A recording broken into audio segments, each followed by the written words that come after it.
Hi, writers. Are you ready? 1, 2, 3, 4. Okay. So I have a story to tell you. Yesterday, my friend Justine called and she wanted to tell me something. She was out walking and she lives near a beach. And so she gets to go every day out on a walk on the beach. And she called me while she was out on the beach. And she says, I have to tell you something. It's so beautiful here. I have to tell you about it. And I said, what? What do you see that's so beautiful? And she says, there's all these shells on the beach and they're little and purpley. And I said, Justine, I'm sorry, but I just can't picture it. I can't see in my mind what you're talking about. So she thought for a moment and she said, well, there are these little mussel shells and they're open, but they're still connected and they're purple. And there's hundreds of them all over the beach. And it looks like the sand is covered with tiny purple butterflies. And I said, I can see it now. That's perfect.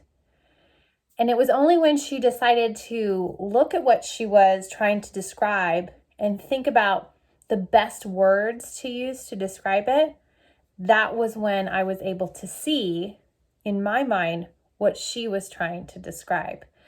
And so that's what I wanted to talk to you about today, about how poets always use very honest and precise words. They spend a lot of time thinking about exactly what words they want to put in their poems. And they think, is this the image that I'm trying to portray and get my readers to experience? And if not, they revise it, they change it.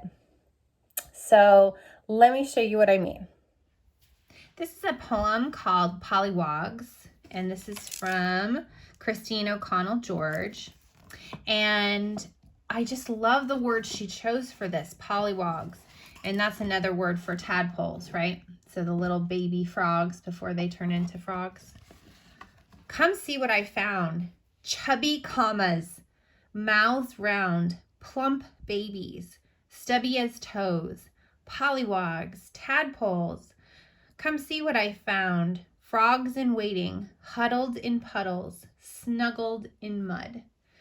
I love how she chose these words, plump babies, chubby commas, huddled in puddles, snuggled in mud. She could have just said hiding in mud, swimming in mud, but she said snuggled. I love how she chose those words. So what I want to do today is I want to look at some of my poetry that I've written and really think about it if I'm using the right words for the job. So here's my poem, Santa Cruz. I can walk in the trees forever. I feel like the trees are grabbing for me. The wind tells me to stay. So I'm not sure if I'm really using the right words, because when I reread it to myself, it's not giving me the same feeling as when I'm there at Santa Cruz. So I thought there's a couple of places that I could change. So I said here, I can walk in the trees forever. And I thought, in the trees? Am I in the trees? So I thought, what other words could I use? I could walk through the trees. I could walk maybe among the trees. So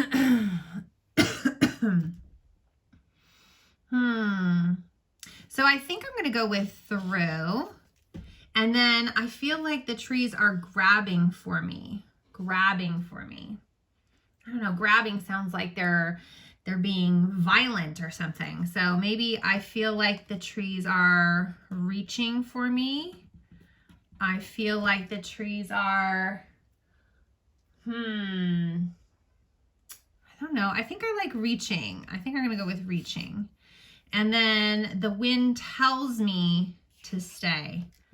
Tells me like, hey, you stay, right? Oh, maybe yells at me or shouts at me. But is that the image that I want? I don't. I feel like the wind would maybe whisper to me. So Now I can rewrite my Santa Cruz poem, and I can say, I can walk through the trees forever.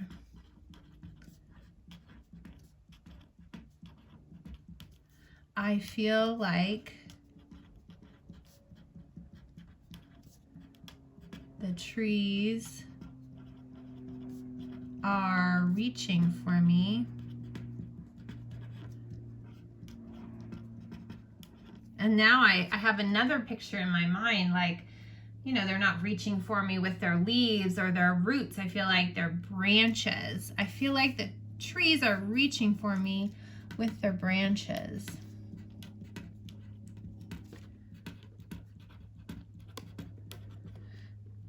And the wind whispers in my ear. And then maybe I could do